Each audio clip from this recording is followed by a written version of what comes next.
Buenos días, mi nombre es Marcia Rodas y yo les hablaré sobre desgarro muscular y ganglión, comenzando con desgarro muscular.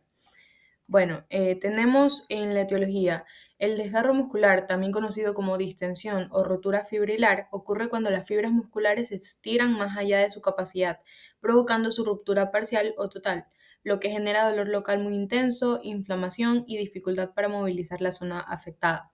Las principales causas incluyen sobreesfuerzo físico, contracciones excéntricas, fatiga muscular y factores predisponentes como desequilibrios musculares o historial de lesiones previas. El desgarro muscular suele ocurrir en la unión miotendinosa donde el músculo se encuentra con el tendón. Esta área es más susceptible debido a su menor elasticidad y mayor exposición a tensiones. También pueden ocurrir en cualquier músculo del cuerpo, pero es más frecuente que se presenten en aquellas zonas sometidas a mayor tensión o esfuerzo durante una actividad física. Dentro de las áreas más comunes están los isquiotibiales, los gemelos, los cuádriceps, la zona lumbar y también músculos del hombro. Esta lesión suele ocurrir durante actividades físicas intensas, movimientos bruscos o accidentes, y en función a la gravedad de esta situación se va a clasificar los tipos de desgarros musculares en grado 1 o leve, que se va a producir debido a un estiramiento excesivo o un desgarro en un número pequeño de fibras musculares. Aquí el paciente puede presentar dolor leve, algo de rigidez y una ligera pérdida de la fuerza.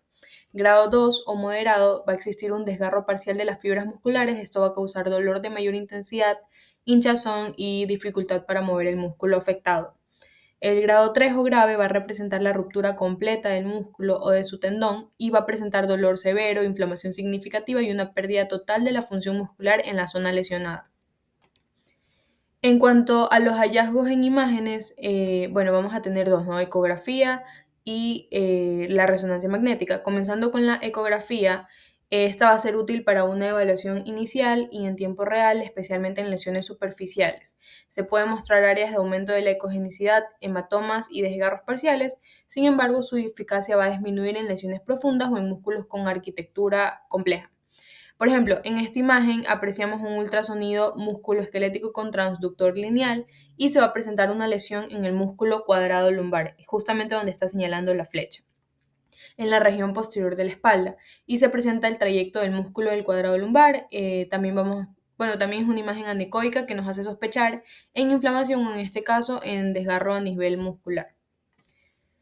En cuanto a la resonancia magnética, esta va a ser una herramienta de elección para evaluar lesiones musculares y nos va a permitir observar edema intramuscular, hematomas, roturas parciales o completas y también cicatrices o fibrosis. En esta imagen, donde está señalando la flecha, podemos observar desgarro muscular del pectoral mayor.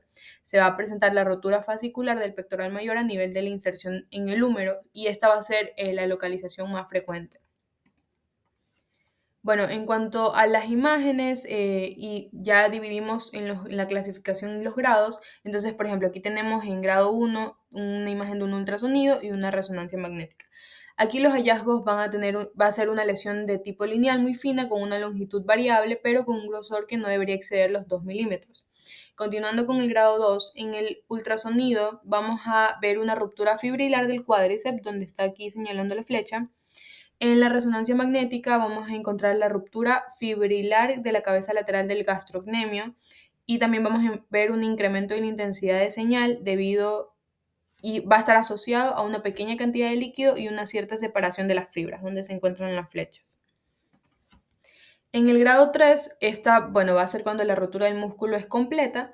En el ultrasonido vamos a ver la ruptura completa del recto anterior femoral, que podemos ver aquí esta discontinuidad. En la resonancia magnética vamos a encontrar la ruptura completa del gastrocnemio medial, justamente en esta parte, ¿no? Bueno, ahora continuamos con ganglión. En cuanto a la etiología del ganglión, este se va a presentar como un nódulo bien definido de consistencia firme formado por paredes de tejido fibroso y una capa de células discontinuas pseudosinoviales, con contenido mucinoso rico en polisacáridos y que frecuentemente está cerca de una articulación. Bueno, como tal, no se conoce su causa, pero sí existen algunas teorías, como la degeneración mixoide, que esta sugiere que los gangliones resultan de la degeneración del tejido conectivo, provocando la formación de un espacio quístico lleno de mucina. Otra teoría es la hernia sinovial, que esta considera que los gangliones se originan por la herniación del tejido sinovial a través de una cápsula articular debilitada.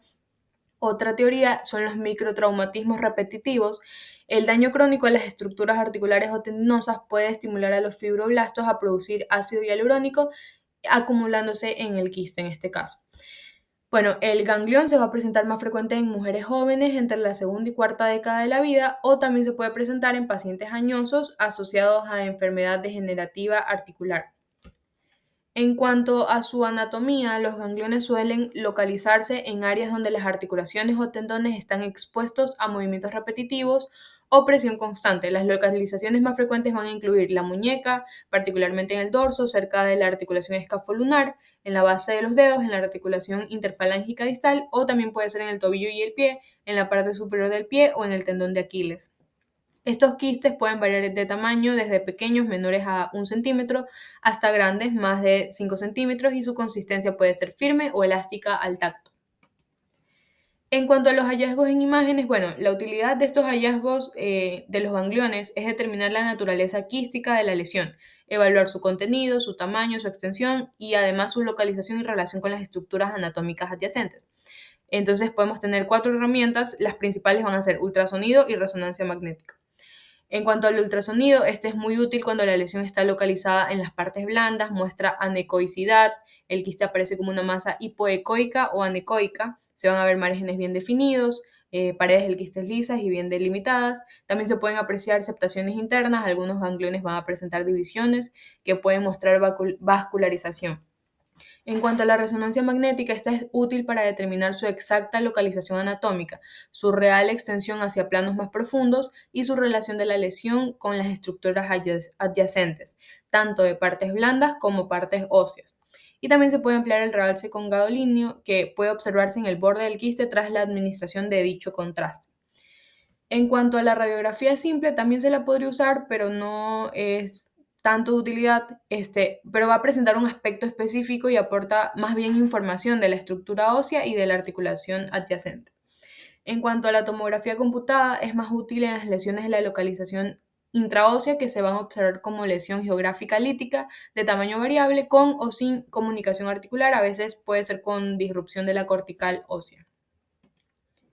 Bueno, continuando con la clasificación de los gangliones, vamos a tener primero los gangliones periarticulares. Tenemos una imagen en ultrasonido y una imagen en resonancia magnética. Bueno, estos aquí son los gangliones más frecuentes, se localizan cerca de las articulaciones. En el ultrasonido, este es un ultrasonido de muñeca del aspecto dorsal de la articulación radiocarpiana. Vamos a apreciar una imagen anecogénica con gruesos septos y debris en su interior, que es lo que está señalando, ¿no? En cuanto a la resonancia magnética, va a demostrar la exacta localización, la extensión del ganglión hacia planos más profundos, su relación con la articulación y estructuras adyacentes, incluyendo tendones, nervios, músculos y vasos. Aquí se presenta una resonancia magnética de rodilla axial, densidad protónica. Se presenta una imagen multilobulada de alta señal, donde está señalando la flecha, de aspecto quístico adyacente al músculo gastrocnemio medial. Otros en la clasificación son los gangliones intraóseos. Estos son mucho menos frecuentes que los periarticulares, se presenta como una lesión que compromete las regiones subcondrales, siendo más frecuente la localización en el carpo, en particular en el hueso semilunar y escafoides. Aquí tenemos en cambio un ejemplo, una radiografía y una resonancia magnética. En la radiografía se observan lesiones líticas yuxtaarticulares de tamaño variable, bien delimitadas, con margen esclerótico similar a un quiste subcondral degenerativo, y a veces se asocian a fracturas o comunicación con la cavidad articular. Aquí estamos presentando una radiografía de muñeca con proyecciones de escafoide, imagen radiolúcida de borde esclerótico en hueso semilunar. En cuanto a la resonancia magnética, tenemos una de rodilla axial con una imagen de alta señal de comportamiento quístico en margen posterolateral de la tibia, bien delimitada como se ve en la flecha, ¿no? Sin alteración de señal de la médula ósea adyacente.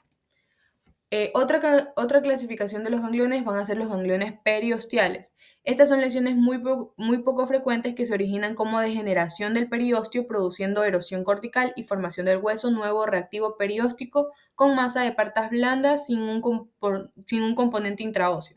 Se va a presentar en pacientes de edad media con predominancia en hombres. Bueno, aquí el estudio de elección va a ser la resonancia magnética. Tenemos aquí una imagen hipointensa homogénea bien delimitada adyacente al margen anterior de la tibia. En esta acá tenemos una resonancia magnética de pierna axial en T2. La masa descrita va a presentar alta señal homogénea con leve erosión cortical, y en esta imagen de acá tenemos la pierna sagital T2, mismo paciente, la masa adyacente al periósteo con erosión cortical presenta un aspecto multilobulado de comportamiento quístico. Por otro lado, tenemos los gangliones intraarticulares. Estos son poco frecuentes y por lo general son hallazgos incidentales en estudios de resonancia magnética, que este va a ser el método de elección para este estudio, ¿no? Descritos preferentemente en la rodilla, principalmente en relación al ligamento cruzado anterior, y se encuentran en relación al ligamento cruzado posterior. En este corte tenemos una resonancia magnética de rodilla sagital. Vemos una imagen de comportamiento quístico en la grasa de Hoffa, donde está aquí en esta parte que está señalando la flecha. Y esto es dorsal al tendón patelar. Bueno, y finalmente la última clasificación sería los gangliones intraneurales. Estos se forman por degeneración quística del epineuro o perineuro de causa desconocida del nervio afectado. Su localización más frecuente es en relación al nervio peroneo común, adyacente a la cabeza del peroné, aunque ahí también es frecuente la presencia de un quiste sinovial tibio peroneo proximal, que constituye su principal diagnóstico diferencial.